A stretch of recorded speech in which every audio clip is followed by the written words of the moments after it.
Tem Bíblia no celular também, não? Tem? Amém, glória a Deus. Agora dá para usar a Bíblia do celular, né? E quem tem papel pode usar no papel, né? E quem quiser acompanhar do lado de algum amigo aí, de algum irmão. Mateus 23 diz assim, ó. Ai de vocês, escribas e fariseus, hipócritas, diz aqui, né? Dai o dízimo da hortelã, do endro e do cominho, mas negligenciais o mais importante da lei, a justiça, a misericórdia e a fé. Seja bem-vindo, Levi Marques. Oi, filho. Oi. Já foi direto procurar coisa. Quer comida? A mãe agora vai socorrer ele, né?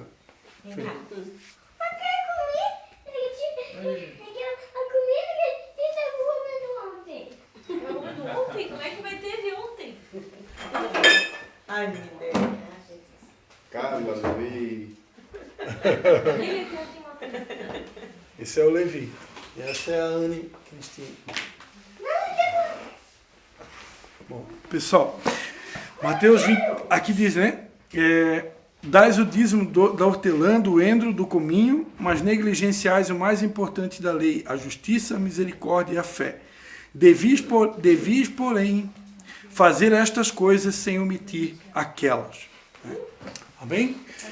Então, queridos, aqui são as palavras do próprio Jesus, né? A Bíblia ensina sobre dízimos, ofertas, primícias e esmolas, né? Nessa área financeira, né? Hoje não vamos pregar sobre isso, mas uma breve pincelada, né? Nessa área financeira nós encontramos na Bíblia ensinamentos sobre dízimos, ofertas, primícias e esmola, né? São 4 formas que a gente pode contribuir. Deus chama tudo isso de semente, né? Sempre que eu planto uma semente numa igreja, no reino de Deus, ou até mesmo na vida de uma pessoa, né? Que às vezes eu posso também dar uma oferta para uma pessoa. Eu estou contribuindo para que o reino de Deus cresça, né? Hoje nós não estamos numa sala, por enquanto a gente está se reunindo aqui numa casa, né? Mas a Bíblia diz em Malaquias, né, que dízimos, por exemplo, é para que haja mantimento na casa do Senhor, né? Hoje, atualmente, existem pessoas que abriram mão de tudo para se dedicar só a Deus, né? Eu estava conversando com uma pessoa hoje à tarde que, embora eu tenha um trabalho como vendedor, eu sou um representante comercial, mas praticamente 95% do meu tempo é dedicado a Deus, né? Praticamente 95% do meu tempo é só dedicado a Deus, né? Eu dou estudo bíblico na quarta-feira, dou estudo bíblico na quinta, prego aqui na sexta, recebo convite para pregar em outras igrejas, né? E durante 8 anos a gente fez esse trabalho totalmente voluntário, né? Sem receber nenhum centavo para isso. Mas quando a gente mudou para cá, para minha casa, né? Embora a gente não esteja pagando aluguel atualmente, mas Deus disse para mim, a partir de agora, eu quero que você aceite, né? Se entrar alguma coisa, que não tem entrado muita coisa, mas Deus disse para mim, eu quero que você aceite, porque você é um escolhido meu e eu quero te sustentar, e vai ser dessa forma, né? Essa vai ser uma das maneiras, né? Então, quando a Bíblia fala para que haja mantimento na casa do Senhor, a primeira casa que Deus quer sustentar é a nossa casa, né? Nós somos a Bíblia diz que vocês são a casa de oração, né? A minha casa de oração. Eu sou uma casa de oração, né? Deus não habita mais em templo feito por mãos de homens, mas Deus habita dentro de cada um de nós. Então, a primeira casa que Deus quer sustentar são aqueles que representam a Deus, porque é uma coisa muito esquisita, né? Por exemplo, eu sustentar um prédio, né? Estou pagando aluguel, por exemplo, aí eu sustento o prédio, pago aluguel, pago a energia elétrica daquele prédio, pago a água daquele prédio, pago as despesas daquele prédio, mas os pastores que estão naquele prédio servindo a Deus, muitas vezes estão passando necessidade, né? Isso então é uma coisa muito esquisita, né? Pode-se dizer assim, não sei se lá em Pernambuco essa palavra esquisito se usa também, porque pessoas são mais importantes do que coisas, né? Um prédio não pode ser mais importante do que o ser humano. Eu falava com uma pessoa hoje à tarde, né, que eu estava aguardando, eu estava falando que eu tenho um desejo no meu coração de daqui a pouco alugar uma sala, né? E aquela pessoa disse assim, mas pastor, tens que dar o primeiro passo. Eu acredito que Deus fala com a gente. Quando chega a hora, Deus fala. Deus não deixa a gente sem resposta, né? Inclusive, Deus já falou que vai acontecer, né? Mas tem um tempo certo para todas as coisas, né? Eu não acredito, eu não acho correto você sair por aí alugando uma sala e de repente as pessoas que estão representando Deus não tem nem o que comer, né? Então é meio esquisito isso daí. Enfim, hoje o que é depositado aqui enquanto a gente não tem aluguel, está sendo para realmente mantimento da minha vida mesmo, né? Da nossa família, né? Embora que a minha esposa trabalhe, a minha filha trabalhe, mas o meu trabalho hoje é esse, porque eu quase não tenho sobrado tempo, né, para sair vendendo os produtos. Amanhã, se tudo correr bem, eu estou planejando sair um dia para isso, né? Mas a gente faz planos e o plano de Deus é que permanece, né? Agora, tem pessoas que dizem assim, esse assunto do dízimo é coisa do Antigo Testamento, né? O dízimo, ele veio... Tem pessoas que dizem assim, o dízimo é assunto da lei, né? Na verdade, o dízimo, que é a 10ª parte do nosso salário, esse assunto não começou na lei. Ele veio antes da lei. Antes da lei, a Bíblia fala lá em Gênesis, né, que Abraão, que é chamado na Bíblia do pai da fé, ele tinha vindo de uma guerra, né, e após essa guerra ele se encontra com um sacerdote chamado Melquisedeque. E aí Abraão se encontra com ele tinha pão e vinho, e ele então vem celebrar a ceia, a primeira ceia da Bíblia, né, com Abraão. E Abraão, então a Bíblia diz que Abraão entrega o dízimo para ele de tudo que ele tinha recebido daquela guerra, né? Não está escrito que Melquisedeque pediu para ele entregar o dízimo, né? E Melquisedeque ali, ele era um representante de Deus, ele era um sumo sacerdote, né? Então ali Abraão, de livre e espontânea vontade, decidiu entregar o dízimo do que ele tinha recebido, que a gente chama de despojos de guerra, né? Ele veio de uma guerra e quando alguém vencia uma guerra, tinha os despojos da guerra, né? Então, quem quiser depois ler em casa com calma, né? Está em Gênesis, capítulo de número 14. Gênesis, capítulo 14. Ele vai falar da guerra de 4 reis contra 5, né? E a história ali, o encontro de Abraão com Melquisedeque, está em Gênesis 14, do 18 até o 24. Abraão então se encontra com Melquisedeque e a Bíblia diz que no versículo 20 que Abraão deu-lhe o dízimo de tudo. Depois, amados, só por uma curiosidade aqui, tá? Depois a gente vai encontrar na Bíblia um neto de Abraão chamado Jacó, que ele faz um voto com Deus. Ele estava saindo para uma viagem, e ele faz um voto com Deus, que se Deus abençoasse ele naquela viagem, ele ia entregar o dízimo de tudo. Tudo isso acontece em Gênesis, não havia ainda leis estabelecidas sobre dízimo. Só lá em Levítico, depois é que Deus vai estabelecer o dízimo como uma lei, para que houvesse mantimento também do sacerdote, a família do sacerdote e os levitas, né, que eram pessoas que cuidavam das coisas de Deus no Antigo Testamento. Então, se alguém aqui já ouviu essa expressão, né, que dízimo é coisa da lei, né, na verdade, quem falou isso falou equivocadamente, né, porque o dízimo ele vem antes da lei. E agora, na Nova Aliança, Jesus, no Novo Testamento, né, Jesus ele vai falar para os fariseus naquela época, para os mestres da lei, né? Olha, vocês são muito bons, né, em dar o dízimo, mas o principal, que é a justiça, a prática da justiça, a prática da misericórdia e o exercício da fé, isso daí vocês estão falhando. Jesus diz para eles, né? Aí Jesus vai dizer assim, ó, vocês deveriam, porém, fazer estas coisas. O que são estas coisas que Jesus está falando? Você deve continuar dando dízimo, né? Mas sem omitir o principal, que é a prática da justiça, a misericórdia e a fé, né? Eu entendo, amados, que o dízimo ele é uma espécie de teste, né? Quando Deus depois estabeleceu isso como lei, ele estabeleceu isso como uma forma de um teste para provar a nossa fidelidade financeira, né? Porque não tem como ser fiel a Deus, não tem como eu dizer assim, eu sou uma pessoa fiel a Deus, se eu não estiver disposto a abrir mão de uma parte das minhas finanças para Deus. Então Deus, ele prova a gente, ele testa a gente. Se eu realmente sou fiel a Deus, a Bíblia diz em Romanos capítulo 12, né, que eu preciso entregar a minha vida como um sacrifício vivo. Então Deus, na verdade, ele quer muito mais do que 10%. Ele quer a minha vida como uma oferta viva, né?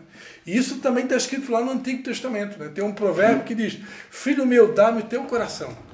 Então, Deus quer o meu coração. Eu vou fazer um transplante de coração e vou oferecer o meu coração? Depois de morto pode até ser, né? Mas enquanto... O que significa dar-me o teu coração? O coração, ele é a sede dos sentimentos. O coração é a sede da vida, né? Sem coração, eu estou morto, né? Então, quando a Bíblia diz, dá-me, filho meu, o teu coração, Deus está dizendo, olha, eu quero que você se entregue totalmente a mim, né? Na verdade, amados, tudo pertence a Deus.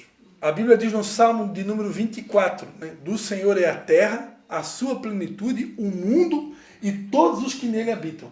Então tudo pertence a Deus. Tudo é de Deus. Ninguém é dono de nada nessa terra. Deus até nos dá algumas coisas para cuidar, mas na verdade tudo é dele. Tudo pertence a ele, né?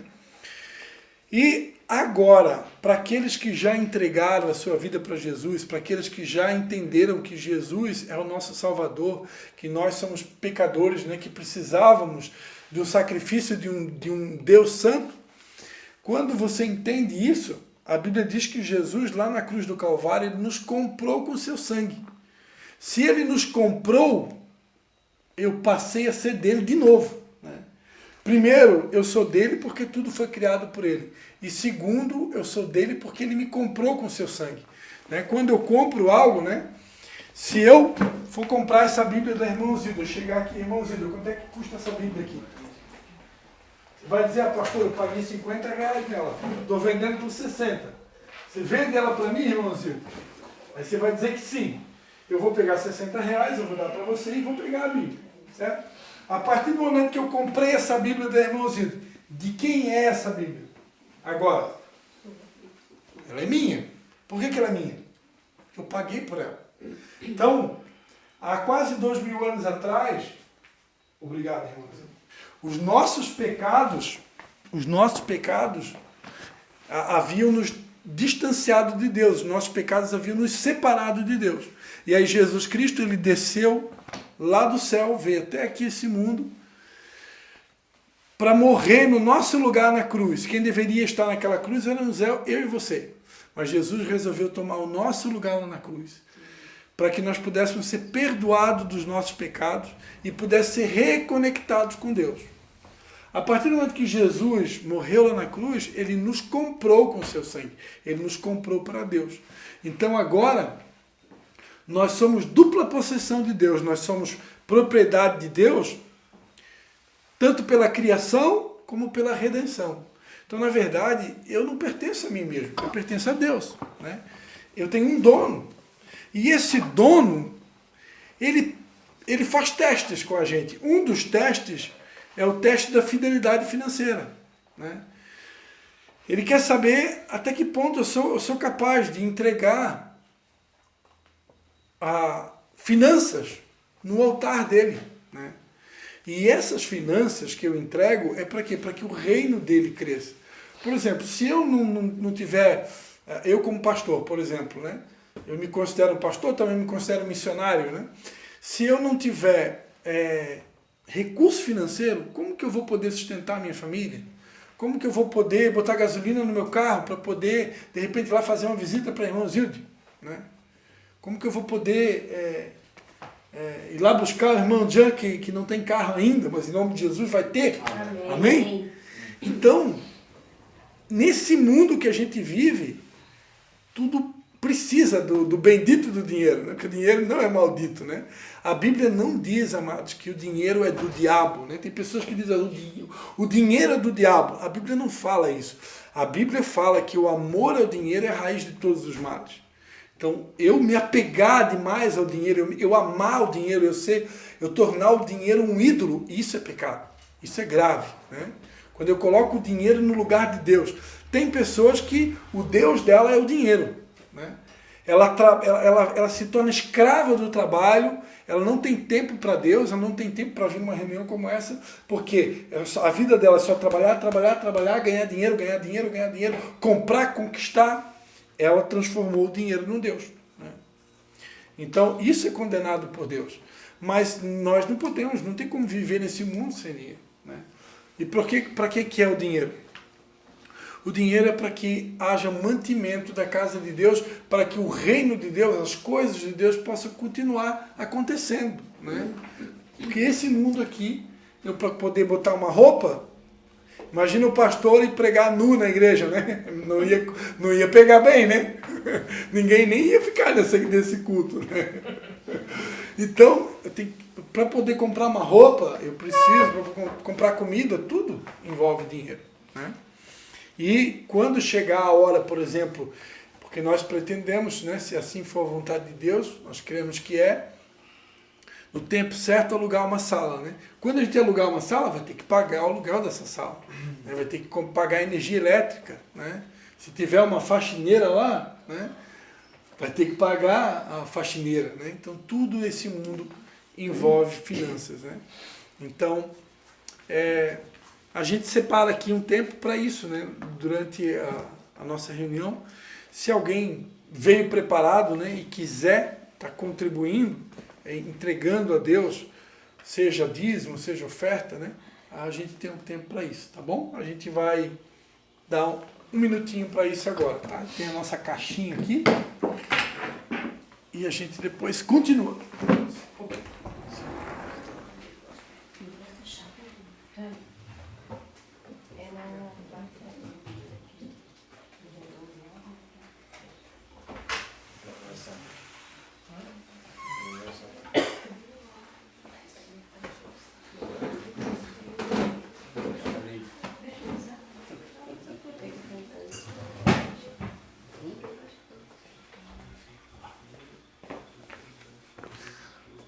Queridos,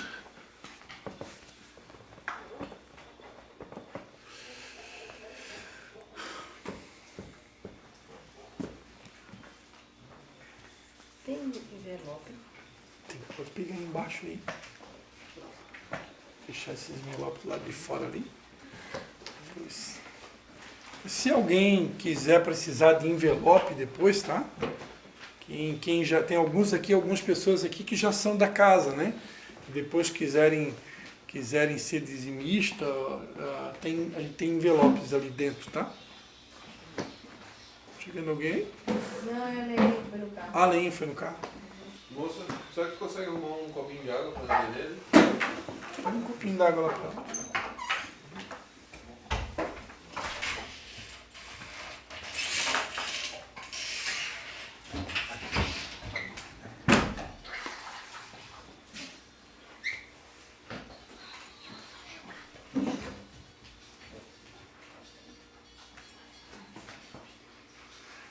Amém, queridos?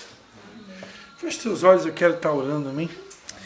Pai, em nome de Jesus, eu quero te dar graças, ó Deus, por cada um que pôde estar nessa noite contribuindo, Senhor, para a expansão do Teu reino, Pai.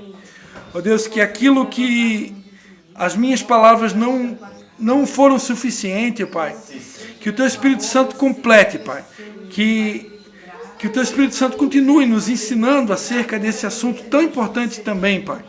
Nós cremos, Pai, que o Senhor espera que nós possamos ser fiéis em todas as áreas, Pai. E a área financeira é uma delas, Pai. E o Senhor promete na Tua palavra para aqueles que são dizimistas fiéis, ó Deus, que o Senhor vai derramar sobre nós uma bênção tal que dela vai nos advir uma maior abastança, Pai. Nós cremos que aquele que semeia pouco vai colher pouco, mas aquele que semeia muito com abundância ceifará, Pai. É o que diz a tua palavra. E a tua palavra diz que o Senhor não é homem para mentir, nem filho do homem para se arrepender. Por isso nós queremos te pedir, Pai, que o Senhor venha trazer uma poderosa colheita, Pai, sobre cada um que tem sido fiel, ó Pai, a esse princípio, Senhor. Nós abençoamos cada um aqui no nome do Pai, do Filho e do Espírito Santo. E nós consagramos, Pai, esses dízimos, essas ofertas, e santificamos e te pedimos que o Senhor nos dê sabedoria e direção para administrar os recursos que aqui são depositados. Em nome de Jesus. Amém. Só um breve testemunho para aqueles que estão vindo pela primeira vez, né? Para quem ainda não nos conhece, né? Quem já está com a gente há muito tempo sabe, né, Lê? Da nossa responsabilidade em relação a essa área, né? Só para vocês terem uma noção, recentemente nós organizamos um evento chamado Encontro das Águas. Foi um congresso de 3 dias, tá?